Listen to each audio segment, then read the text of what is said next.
Gracias. Bueno, pues bienvenidos a esta sesión de Seminario Junior de Matemáticas. Hoy tenemos el tema de una introducción al estudio de las isometrías del plano y la plática la va a dar Pablo César Palomino Martínez. Bueno, gracias a todos por venir, darse el tiempo de escuchar la plática. Entonces, la plática se trata de una introducción. Las demostraciones no las voy a hacer con detalle, para que no se pierda la esencia de las ideas y para no aburrirnos. Entonces, a manera de introducción, pues vamos a platicar un poco de la historia, en particular de la historia de la geometría. ¿Y qué relación tiene que ver con las isometrías? Entonces, para esto pues vamos a regresar 2000 años en el tiempo. Era el año 300 a.C. y en esa época estaba Euclides y él escribió su obra que se llama Los Elementos. Entonces, los elementos de Euclides.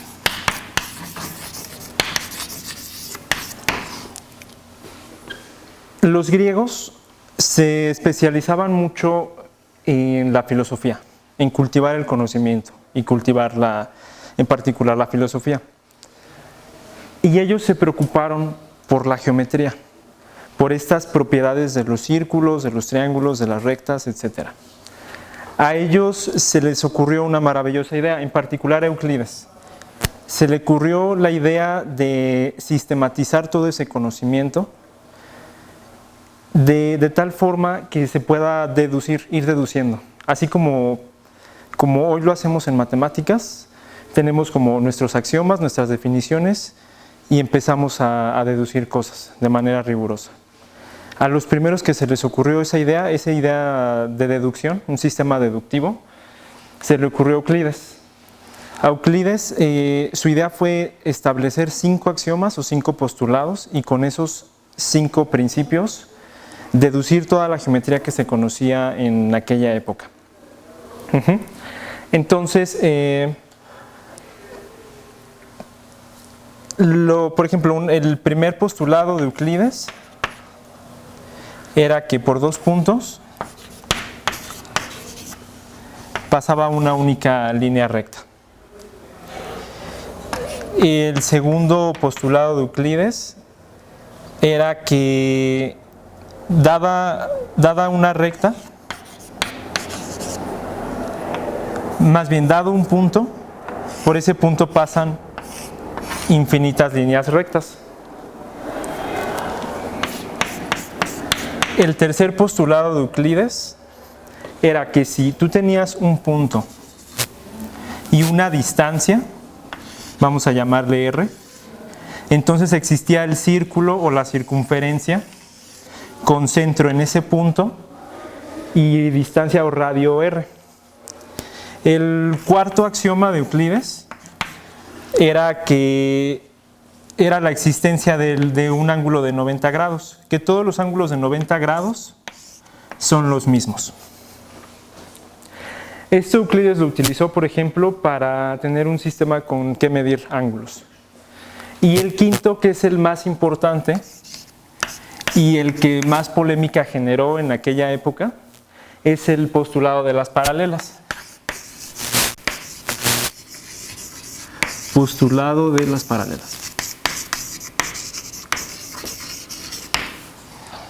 De la forma original, como lo escribió Euclides, fue: tengo yo 2 rectas.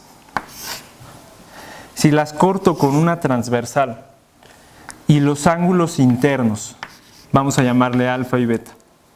Si estos ángulos internos, su suma es menor que 180 grados, entonces las rectas en algún punto se van a cortar. Una forma equivalente de este postulado es que si yo tengo una línea recta y un punto exterior a ella, pasa una única sola línea recta paralela, es decir, una recta que no corta a la original. Como Euclides presentó su postulado de esta forma, en principio parece más complicado que los 4 anteriores. Incluso tiene, la forma en cómo lo escribió Euclides tiene la estructura de un teorema. Si ciertas cosas pasan, entonces las rectas se cortan. Tiene como un sí, entonces una implicación. No son afirmaciones tan evidentes como los primeros 4 postulados.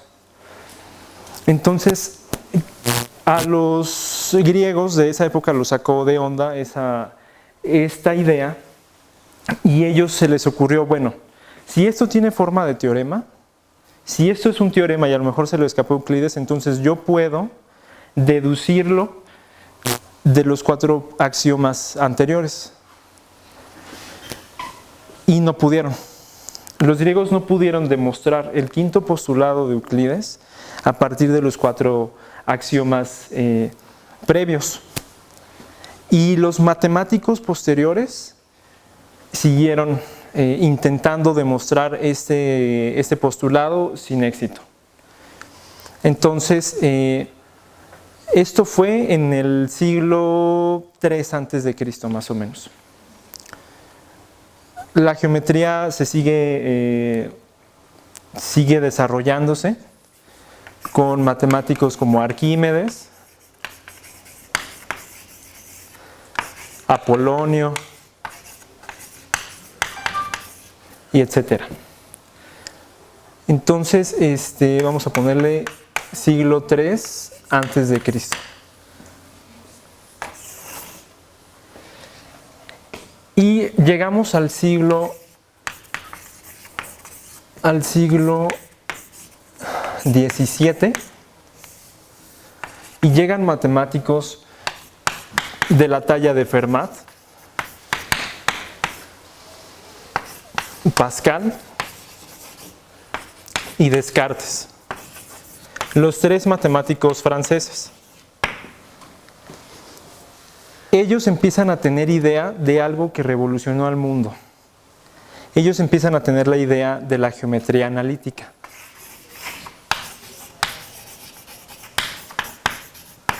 Geometría analítica. Y esta idea se concreta con la obra de Descartes. En Descartes encontramos un nuevo enfoque de estudiar las propiedades de las rectas y los círculos, pero ahora con números. Es decir, aquí se establece un puente entre el mundo del álgebra y el mundo de la geometría. El mundo del álgebra se desarrolló siglos antes, tratando de encontrar una fórmula para resolver las ecuaciones de tercer grado, de segundo grado, por ejemplo. Y la geometría se siguió desarrollando por su cuenta, y aquí es donde se fusiona. Yo puedo tener una recta y la puedo interpretar como una ecuación.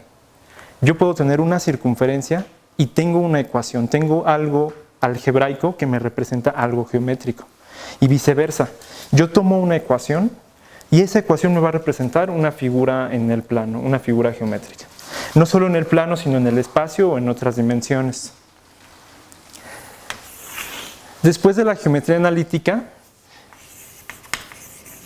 en este siglo y en el siglo que precede, en el siglo que sigue, en el siglo XVIII, vienen matemáticos como Newton, Leibniz, Euler, Lagrange, Laplace, y lo que ellos hacen es desarrollar el cálculo diferencial. El cálculo diferencial y el cálculo integral. Gracias a la geometría analítica, de poder ahora manejar adecuadamente las figuras geométricas, se desarrolló esta gran idea. La geometría, el cálculo diferencial e integral. Todo lo que tiene que ver con límites, con derivadas. Esa idea del límite, sobre todo, es la que se formaliza en esta época y es la que hace que las matemáticas avancen a pasos cada vez más agigantados. En estos 2 siglos siguen habiendo intentos de la demostración del quinto postulado de Euclides. En este siglo en particular hay un matemático italiano que se apellidó Saccheri. Saccheri, en su intento por demostrar el postulado de las paralelas, dijo: bueno, ¿qué tal si lo negamos? Si el postulado es cierto, si yo lo puedo deducir de los 4 postulados anteriores, y si a mí se me ocurre negarlo y empezar a deducir cosas, en algún momento voy a llegar a una contradicción. Además, la idea que tenían ellos en esta época, hace 400 años, era que los axiomas de Euclides eran verdades evidentes. Eran verdades que la naturaleza ya daba. Verdades que no se podían cuestionar. Yo tengo una recta y la puedo prolongar lo más que quiera y eso es evidente. Pareciera ser que aquí y en todos los mundos posibles, eso siempre va a ser cierto. Entonces, cuando Saccheri niega el postulado y empieza a hacer deducciones, resulta que no llega a contradicciones. No llegó a algo que sea falso, a algo inconsistente. ¿Qué hace Saccheri? Se espanta, se persigna y todo, y se espanta porque, como les decía antes, los postulados eran las verdades de la naturaleza. Lo que vislumbró Saccheri es que esta supuesta verdad de la naturaleza, al negarla, seguía siendo, todo lo que seguía deduciendo era verdadero. Entonces lo que hace Saccheri en esa época es que no publica su trabajo, lo guarda y posteriormente se descubre. Entonces este es un primer intento de... Más bien, en Saccheri encontramos la primera aparición de lo que hoy conocemos como geometrías no euclidianas. Pero como les digo, no lo quiso publicar. En esta época, en el siglo XVIII, viene un matemático que se apellidó Lambert. Lambert hace lo mismo que Saccheri. Lambert no conocía el trabajo de Saccheri, igual niega el postulado y no llega a ninguna contradicción. Pero sus trabajos no fueron tan reconocidos. Además, él pensó que sí había demostrado el postulado. Es como que él no comprendió la idea o la importancia de lo que había llegado con la geometría no euclidiana. Entonces, sigue pasando el tiempo y llegamos al siglo XIX. En el siglo XIX, por el lado del álgebra, viene un matemático que se apellidó Galois. Galois lo que hace esencialmente es desarrollar la teoría de grupos. En la parte de la geometría vienen 3 matemáticos importantes: Gauss, Lobachevsky y Bolyai.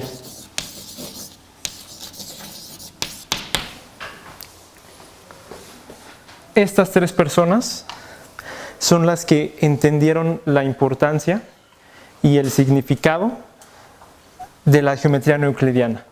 Ellos, igual que estos 2 matemáticos, Saccheri y Lambert, estos 3 también negaron el postulado de las paralelas y llegaron a un cuerpo de conocimientos, un sistema que no se contradecía.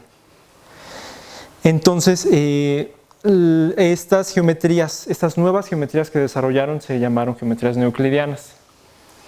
Estas 2 personas publican sus trabajos y Gauss decide no publicarlo. Y entonces es aquí donde ya se toma la verdadera importancia, donde se toma en serio la geometría euclidiana y la geometría no euclidiana, y con esto pues entra como el dilema filosófico. Entonces, ¿qué son los axiomas? ¿Qué es la verdad en matemáticas? Yo pensaba, más bien Euclides nos había dicho que las verdades de la naturaleza podían estar cimentadas en los 5 postulados. Que toda la naturaleza, todo lo que yo podía ver, se podía deducir de ahí, en cuanto a lo geométrico. Pero con estas geometrías no euclidianas, esto viene a contradecir nuestra intuición. En una geometría euclidiana, por ejemplo, si tengo una recta y un punto exterior, no solo pasa una única recta paralela, sino que pasan varias. Y eso en nuestra intuición, en nuestra mente, es difícil de concebir. Entonces, con estas ideas detrás,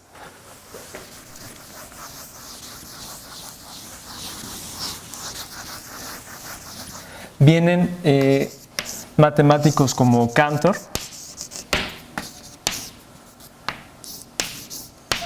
Hilbert, Frege del lado de la lógica y finalmente Gödel. Bueno, y desde luego Riemann. Bernhard Riemann sigue desarrollando la geometría neoeuclidiana. Cantor empieza a desarrollar la teoría de conjuntos. En Cantor vemos cómo empieza la idea de la formalización en matemáticas, que se puede cimentar todo el conocimiento que se había generado por las matemáticas en una sola teoría, en la teoría de conjuntos. En la teoría de conjuntos yo puedo estudiar tanto el álgebra como la geometría, como el cálculo, etc. En Frege empezamos a ver el desarrollo de la lógica matemática, que se va a unir con el trabajo de Cantor. Entonces, seguimos en esta idea de, bueno, ¿qué es entonces la verdad en matemáticas?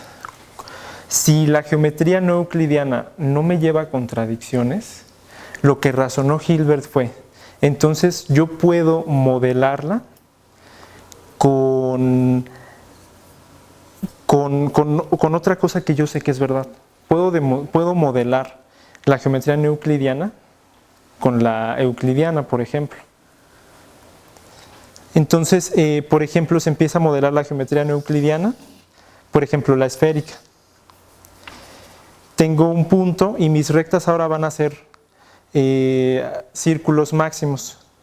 Y en esta geometría, si mi espacio es la esfera y mis rectas son los círculos máximos, es claro que no va a haber paralelas, por ejemplo. Y esto se le llama modelo. Yo tengo mi geometría no euclidiana en una base teórica y la puedo ver en un modelo euclidiano. Entonces quiere decir que si la geometría euclidiana es cierta, entonces las geometrías no euclidianas también van a ser verdaderas, porque yo las puedo visualizar con ayuda de la geometría euclidiana. Pero esto es llevar un problema al otro. Entonces, ¿quién me asegura que la geometría euclidiana realmente es verdadera? O sea, que se puede cimentar bien. Lo que se le ocurrió a Hilbert fue cimentar la geometría euclidiana con el álgebra. Es decir, modelo yo mi geometría con los números reales, que es esta idea de la geometría analítica. Entonces viene la pregunta, ¿cómo sé que el álgebra, es decir, la aritmética, no me lleva a contradicciones? Si la aritmética no me lleva a contradicciones, entonces puedo fundamentar bien mi geometría euclidiana y esta no me va a llevar a contradicciones. Si puedo fundamentar bien mi geometría euclidiana y no me lleva a contradicciones, puedo fundamentar bien las geometrías no euclidianas. Entonces el problema está en saber si la aritmética con la que hemos trabajado todo el tiempo me lleva a contradicciones o no. Y es aquí donde viene el papel de Gödel. Gödel dijo que va a haber proposiciones o afirmaciones en la aritmética que nunca vas a saber si son ciertas o son falsas. Y que siempre te va a llevar a contradicciones. Es decir, que si tienes un sistema de axiomas que te puedan deducir toda tu aritmética, va a haber proposiciones que no puedes demostrar. Entonces, este repaso de la historia lo hice porque la geometría dio ese impulso a la historia de las matemáticas. Las matemáticas se desarrollaron en gran parte gracias a la geometría. Fue esa semilla que plantó Euclides en los matemáticos la que hizo posiblemente que el mundo que conocemos fuera tal cual como es, gracias a todo este desarrollo. Entonces, esa es la parte histórica.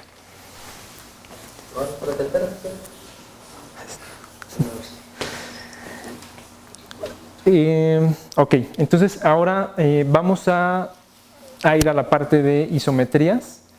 Una cosa que se dieron cuenta los matemáticos, y en especial Hilbert, fue que los 5 postulados de Euclides no eran suficientes para deducir toda la geometría, que se necesitaban como más axiomas.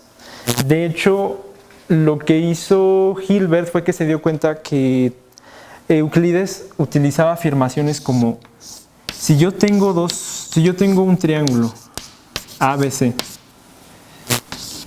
y yo tengo otro por aquí, vamos a llamarle A', B', C', los argumentos que Euclides daba en los elementos eran: yo sé que estos dos triángulos son congruentes, o sea, más bien la pregunta es: ¿cómo sé que estos dos triángulos son congruentes?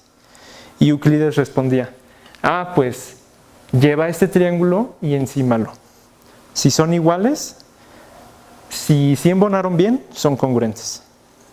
O igual, si me daban tal vez el triángulo pero al revés, A, B, C, ¿cómo sé que estos dos son iguales o congruentes? Lo que decía Euclides es: bueno, pues agárrate tu triángulo, voltéalo y encímalo. Si embona, pues son congruentes. Pero esos argumentos no se pueden deducir de los 5 postulados de Euclides. Aquí lo que usaba Euclides son otras ideas que tal vez él no supo cómo expresar, y que los matemáticos posteriores le llamaron movimientos rígidos. Lo que está haciendo Euclides es mover las figuras de manera rígida, es decir, que no cambian las distancias, que yo muevo la figura tal cual y la desplazo, no la rompo, no la deformo, no la estiro. Entonces, así.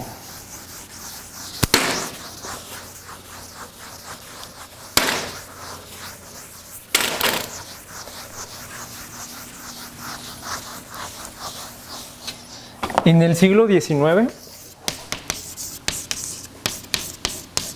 antes de Cantor y de Hilbert y de todas estas personas que les conté, en 1872 hubo un matemático que se apellidó Klein, Felix Klein. Y él tuvo una idea que se le conoció después como el programa de Klein. Más bien el programa de Erlangen. Erlangen era una ciudad, es una ciudad de Alemania, y Klein fue ahí donde iba a presentar una conferencia dando estas ideas. Entonces estábamos en medio del desarrollo de las geometrías euclidianas y nos preguntábamos, pues, ¿qué es la geometría? Klein se dio cuenta, junto con la teoría de grupos, que las geometrías son el estudio de las propiedades que quedan invariantes bajo ciertas transformaciones. En el caso de la geometría euclidiana, esas propiedades que van a quedar invariantes son las distancias. Lo que estudiamos en geometría, todo lo que hacemos, en el fondo es mover las distancias sin deformarlas. Y esas transformaciones que nos ayudan a preservar esas distancias son las que se llaman isometrías. Entonces, vamos a empezar a definir qué son las isometrías.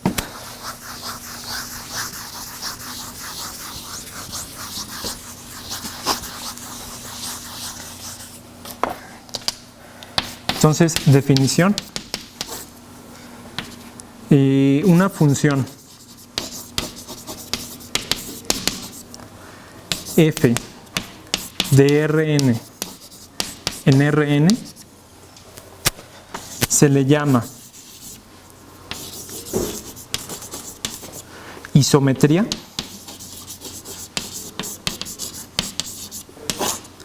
sí, solo sí, para cualesquiera puntos en Rn,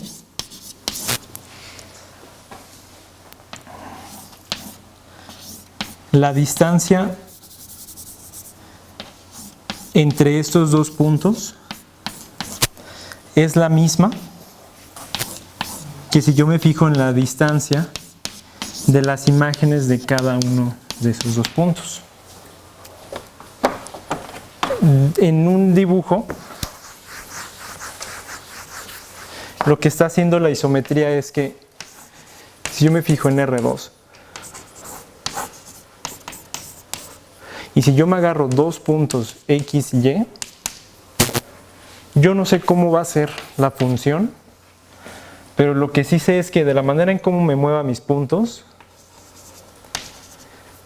esta misma distancia va a ser preservada.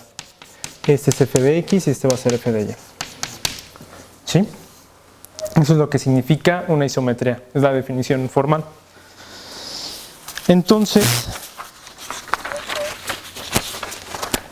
en base a la idea de Klein, tenemos que ver que estas funciones, estas transformaciones, que le vamos a llamar isometrías, forman un grupo bajo la composición.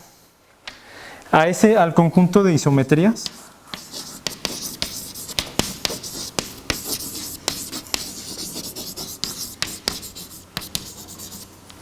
se le denota como iso de dimensión n. Si estamos trabajando en R2, se escribe iso de paréntesis 2. ¿Va? Entonces, ya con esta definición podemos sacar mucho jugo. Podemos encontrar muchas propiedades de las isometrías y esas propiedades nos van a ayudar a demostrar que este conjunto forma un grupo. Entonces, la primera propiedad que se demuestra es que las isometrías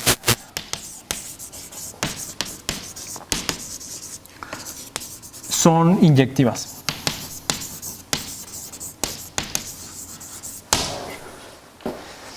Y bueno, ¿esto por qué? Si yo me agarro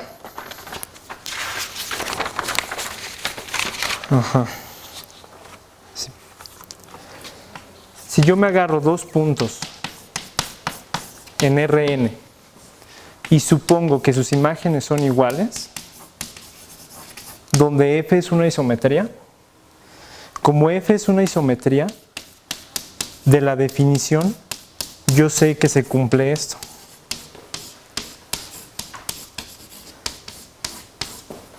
Por cierto, este símbolo, estas dos barras que pongo aquí, significa la norma, la distancia.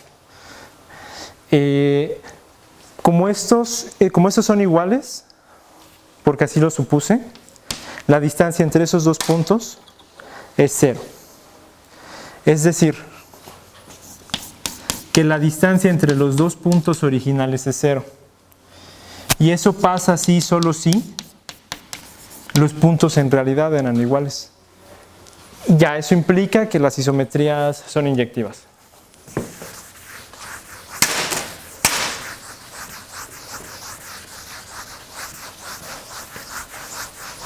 Después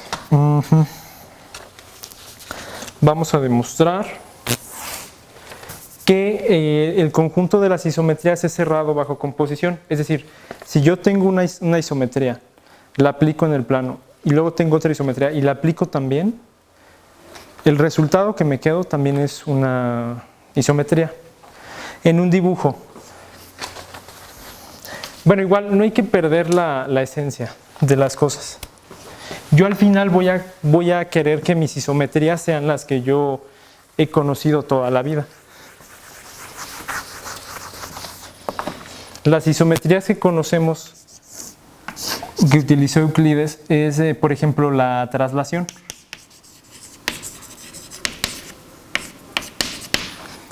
¿Qué es lo que hace la traslación?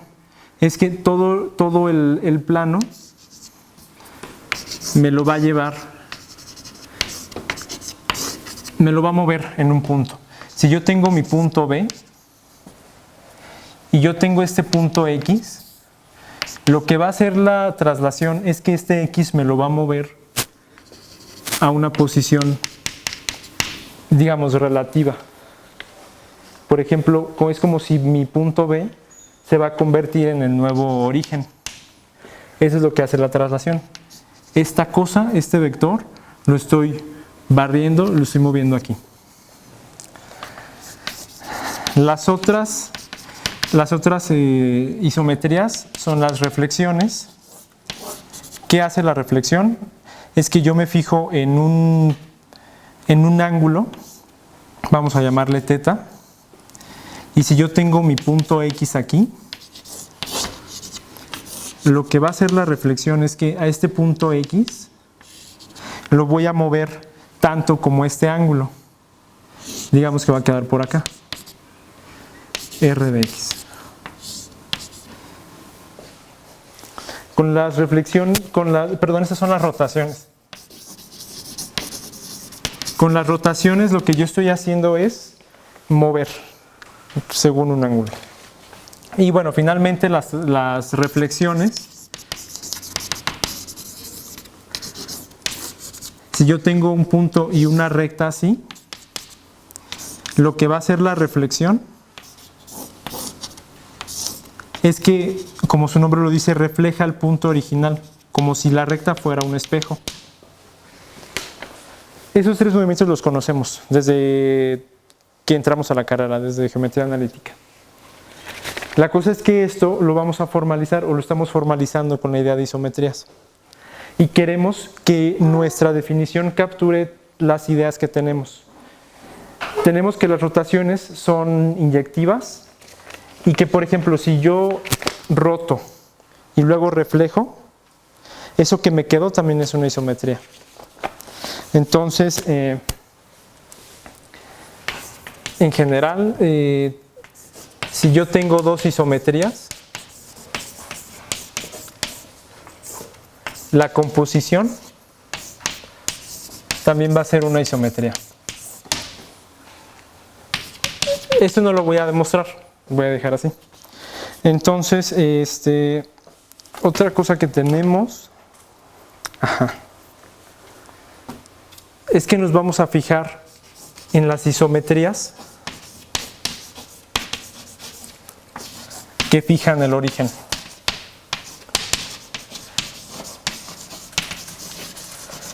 ¿Cuáles son las isometrías que fijan el origen? Pues son todas esas isometrías que cuando yo le aplico el origen, cuando yo evalúo la isometría en el origen, me sigue quedando el origen. Por ejemplo, las traslaciones no fijan el origen, porque esas me la van a mandar al punto B correspondiente. Por ejemplo, en este caso, si yo me fijaba en el origen, al aplicarle la traslación, me lo iba a dejar en el punto B. Entonces, las traslaciones no fijan el origen. Resulta que las isometrías que fijan el origen son muy especiales, porque es ahí donde se empiezan a juntar, por ejemplo, la álgebra lineal con la geometría. Entonces, vamos a escribir aquí.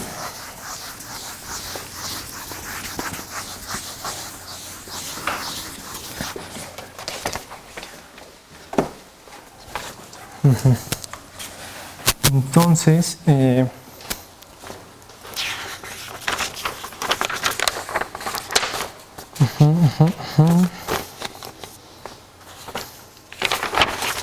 bueno,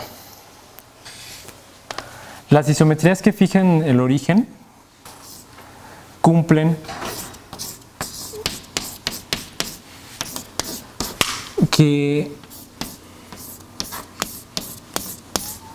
esto. Es decir, si yo tengo un punto X,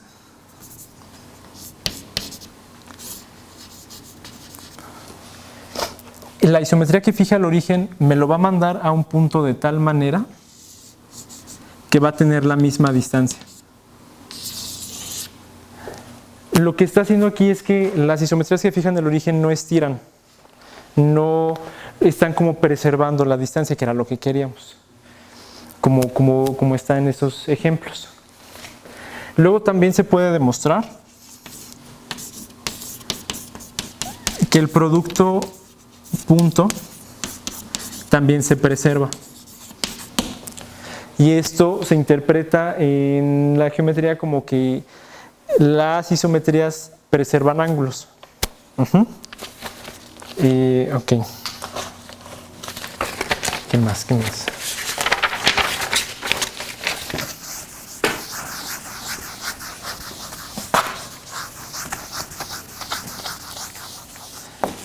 Y ok. Bueno.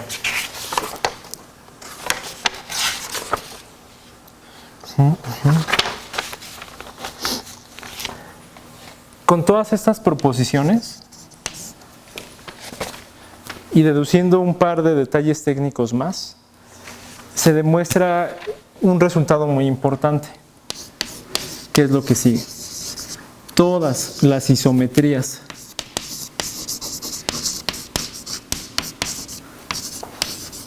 que fijan el origen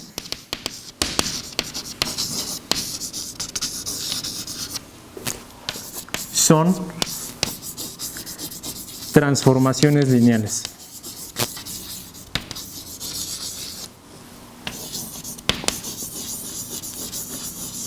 Transformaciones lineales. Y esto es crucial. Porque ¿qué es una transformación lineal? ¿Cómo puedo? Las transformaciones lineales son muy fáciles de manejar porque las puedo ver como matrices. Es decir, tenía una definición abstracta de isometría. O sea, yo tenía que las isometrías simplemente fijaban las distancias, pero tengo que aquellas en particular que centran el origen, que lo fijan, las puedo ver como matrices. Entonces, como les decía, a grandes rasgos, una transformación lineal es una función. En este caso vamos a ir de Rn en Rn, tal que al aplicarlo a un punto de Rn va a ser el producto de una matriz por ese vector en Rn, donde A es una matriz de tamaño n por n con entradas en los reales. Y yo puedo construir transformaciones lineales si yo le digo a dónde manda los vectores canónicos, los vectores de la base. Este es E1 y este es E2. Y yo le digo a mi transformación lineal, no, pues mándame los vectores de la base a este vector. Por ejemplo, vamos a llamarle A, B. A al E1 me lo mandas a este vector y al E2 mándamelo a este vector. Vamos a llamarle C, D. Entonces,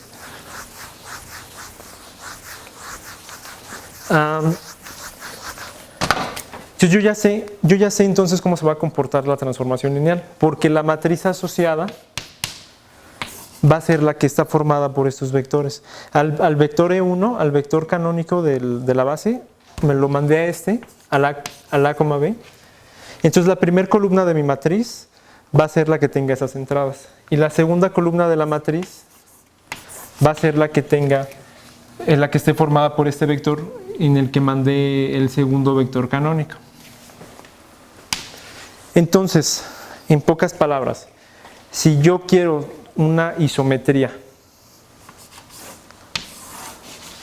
en este caso que fije el origen, cuando digo que fije el origen es que voy a excluir las traslaciones. Entonces, si yo quiero una isometría, pues entonces me tengo que fijar en dónde quiero que me mande los vectores de la base. Y además, otra cosa que se prueba que es con esto, que las isometrías preservan el producto punto, es que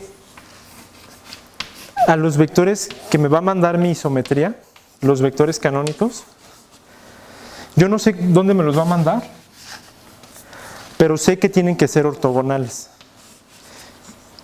Si este es E1 y este es E2, este va a ser E2 y este va a ser E1. Los vectores a donde me va a mandar la base mi transformación F tienen que ser ortogonales. Es lo que se le llama la función o las isometrías preservan las bases ortonormales. Ok, ya con eso tenemos lo siguiente.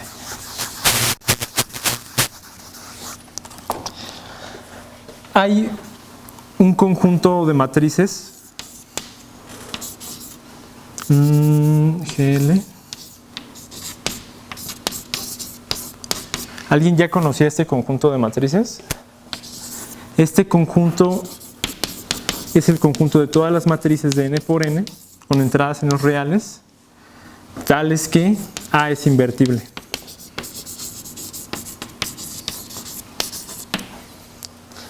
De este conjunto yo puedo extraer un subconjunto que lo vamos a denotar así,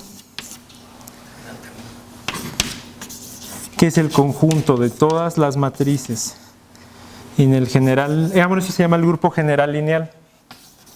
Grupo general lineal. Y este grupo que voy a construir se le llama el grupo ortogonal. Entonces, el grupo ortogonal está formado por las matrices invertibles, tales que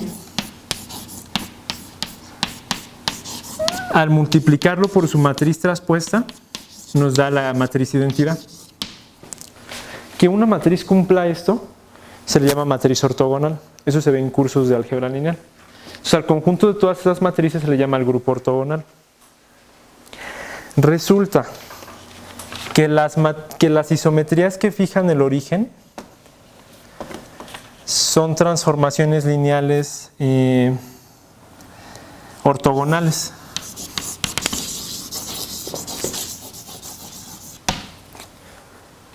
En pocas palabras, todo lo que construimos nos lleva a la conclusión de que si yo quiero una isometría que no sea una traslación, una isometría que fija el origen, todas van a estar determinadas por una matriz ortogonal.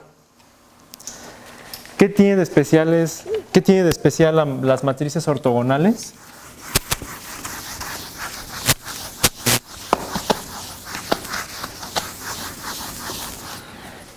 Lo que tiene de especial es el determinante.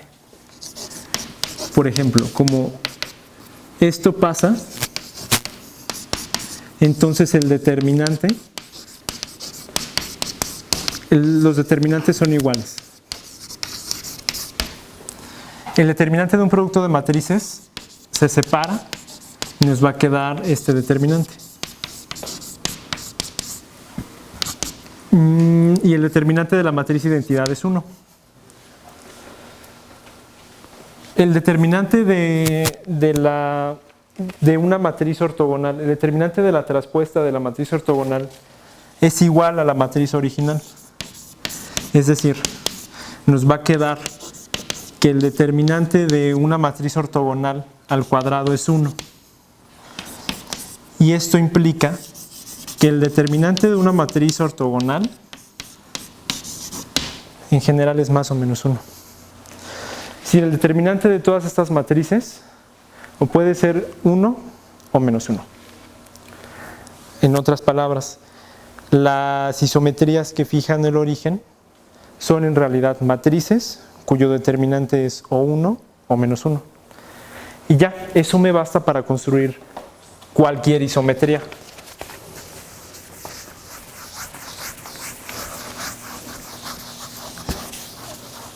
Y Con ayuda de esto se demuestra que cualquier isometría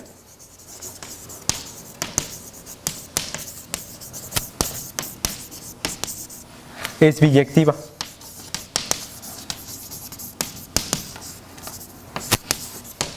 Como cualquier isometría es biyectiva, pues tiene su propia inversa.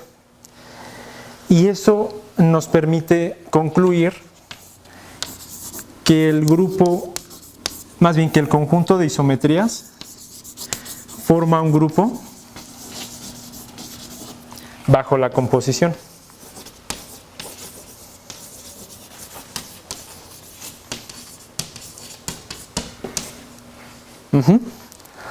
Entonces, y en base, vamos a escribir acá.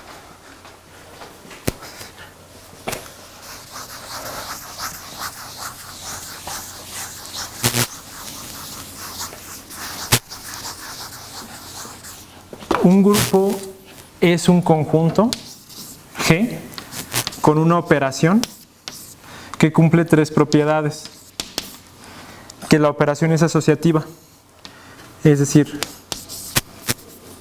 si A, puntito B, puntito C, si estos tres son elementos del conjunto G, si yo opero primero B y C y luego con A, es lo mismo que operar A y B y al último C, es decir que es asociativa la operación. La otra es que existe un elemento, vamos a llamarle el neutro en G, que cumple estas igualdades, que cuando yo lo multiplico por cualquier elemento de G va a dar el mismo elemento. Y la tercera propiedad que cumple un grupo es que para cualquier elemento de G va a existir su inverso, tal que al multiplicarlos me va a dar el neutro. Estas tres propiedades las cumple ese conjunto de isometrías.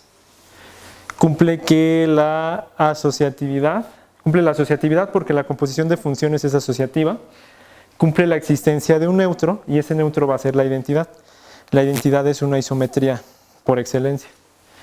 Y pues cumple la tercera propiedad de la existencia del inverso, porque como las isometrías son biyectivas, pues tienen su inversa. Entonces ya, podemos concluir que el conjunto de isometrías es un grupo. Ahora, con todo esto,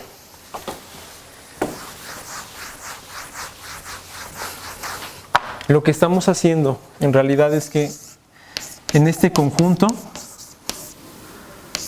vamos a poner aquí,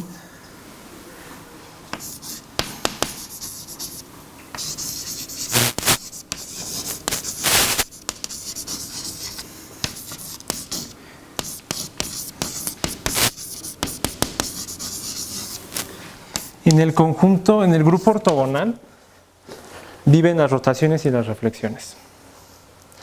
Y eso nos permite también deducir que cualquier isometría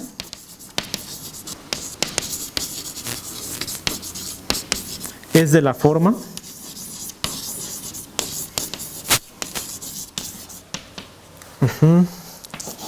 A por X más B. Donde A es una matriz ortogonal y B es un vector en Rn. Es decir, todas las isometrías en realidad son, voy a hacerlo acá, todas las isometrías en el plano en realidad es haz una rotación o una reflexión parado en el origen y hasta el final traslada. Toda la acción que yo hice aquí la traslado en el punto B. Si yo roté, si yo reflejé, todo esto se ve en esta parte y si quiero trasladar, pues le sumo el vector B y toda esa acción que yo hice aquí alrededor del origen se va a hacer alrededor del punto B. Entonces, así son las isometrías, son de esa forma en general. Ahora, como las matrices ortogonales tienen determinante 1 o menos 1, pues yo puedo construir de una manera muy sencilla las reflexiones y las rotaciones. Tengo que en la circunferencia unitaria viven los puntos de la forma coseno de teta, seno de teta. De aquí está el ángulo teta. Entonces, una matriz de rotación va a estar dada por estas entradas. Seno de teta, menos seno de teta y coseno de teta. Y una matriz de reflexión va a estar dada en general por esta forma. Seno de teta menos coseno de teta.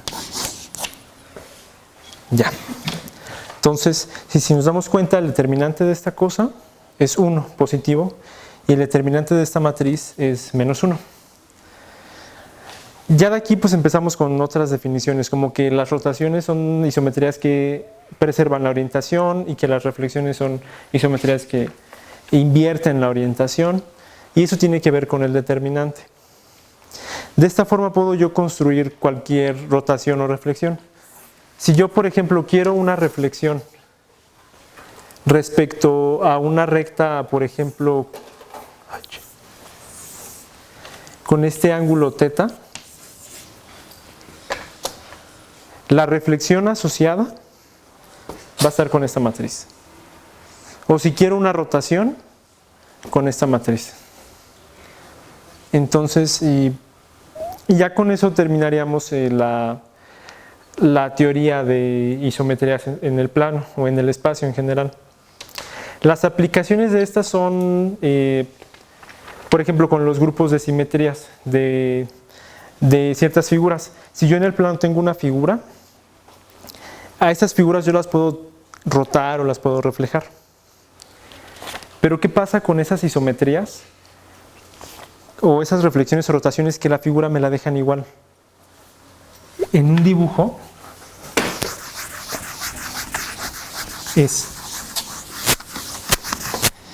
imagínense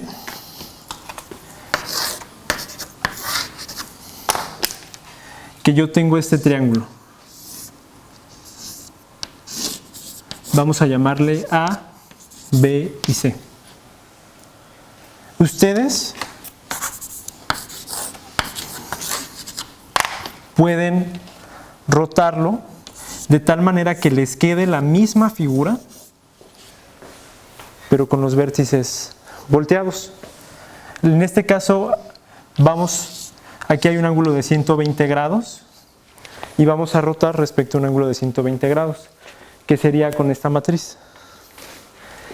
Entonces nos va a quedar el vértice C aquí, el vértice A y el vértice B.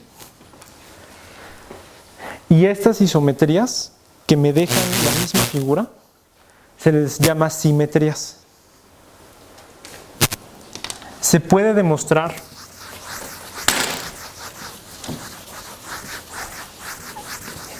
y ya con esto casi acabo, que en un polígono regular,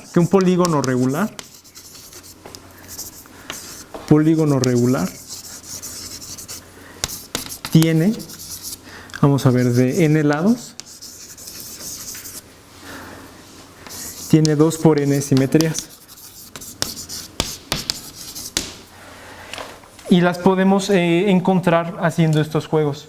Ver, por ejemplo, si yo vuelvo a rotar esta figura, y si la vuelvo a rotar, voy a volver a llegar a la figura inicial. Y además esas son rotaciones, nos faltan las reflexiones. Y así es como vamos contando las simetrías de los polígonos regulares. Y este conjunto de simetrías de los polígonos regulares forman un grupo que se le llama el grupo diédrico. Grupo diédrico. Ya, pues eso tiene un montón de aplicaciones en química, en física, etc. ¿Qué más? Por ejemplo, y ya con esto acabo, una figura, vamos, como fea, entre comillas, por ejemplo así, ¿Cuál es la única isometría que va a dejar fija? Que va a dejar a la misma imagen. Si yo la volteo, si yo la reflejo. La identidad. No va a haber ninguna reflexión y ninguna rotación. Entonces su grupo de simetrías de este objeto consta de un solo elemento, de la identidad. Cuando pasa eso decimos que el conjunto este es asimétrico. Hay figuras, por ejemplo, imagínense un polígono regular de 100 lados o de 50 lados. Sus simetrías van a ser muy grandes, va a ser un conjunto muy grande. Eso se dice que son conjuntos muy simétricos o altamente simétricos. Estas son algunas aplicaciones de las isometrías. Ya, con eso termino. Gracias.